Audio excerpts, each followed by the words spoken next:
Welcome to Sports Babes. Today we're talking Matsuzaka, aka Daisuke.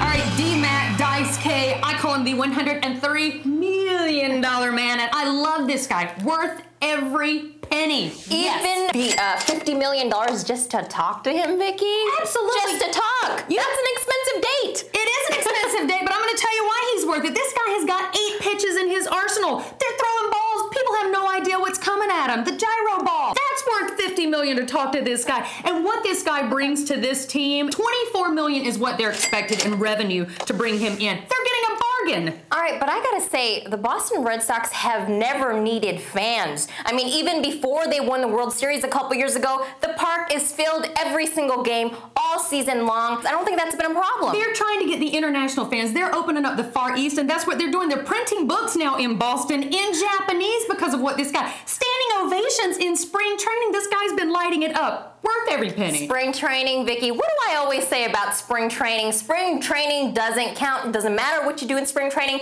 Tons of players look great in spring training. Season starts, they're in the AAA league. According to Sports Illustrated, last year, Daisuke threw over 130 pitches in 8 games. That's more than all Major League pitchers combined. Well, he's been fun to watch in spring training, but you also have to look at what this guy did in Japan. And I know everybody's going, it's the Japanese league. But you got to remember, Ichiro faced him 3 times. 3 times he struck out. Matsui faced him 3 times. 3 times he struck out. And you're telling me those guys aren't good? Okay, but I do have to stress the whole, it was in Japan. Japan is a different league. When you come over here, you play a much more grueling schedule, 162 games, and look at the fact that he's going to be facing much deeper lineups. I don't think he's ever seen a lineup like the Yankees before. Well, first of all, I have to address the absurdity of what you just said about the schedule he's going to be facing. This is a guy that throws 200 pitches, doesn't ice the arm. You know what he does?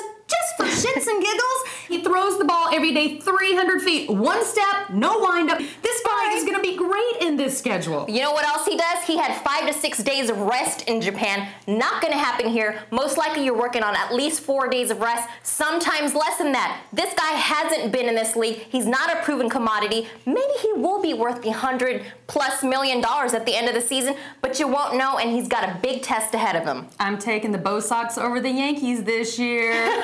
One more thing I gotta stress, Vicky, what about the fact that there have been other Japanese pitchers to come over here? Yes, they did great. You had Hideo Nomo, had 3 great seasons, turned into a journeyman. Then there was Kaz Ishii from Japan, who was supposed to be great too. 32 years of age, done, retired.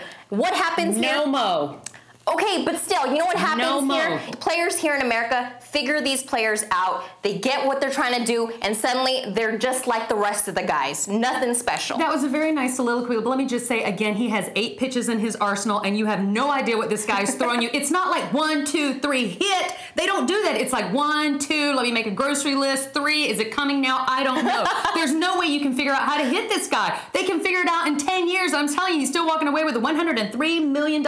Again, I say, Bo Sox over Yankees. Well, I hope he does do well. Nice to see somebody coming over from Asia controlling the American game. So we'll have to wait and see. All right, guys, let's head it over to some clutch time. All right, my clutch time goes out to former heavyweight champ George Foreman. Apparently, he's going to be one of 4 judges on the show American Inventor. Makes sense, though, Vicky, right? Yeah. The guy who's attached to the Foreman grill that has made millions and millions of dollars. Only in America can you invent a grill that is on a slant and everybody's buying it.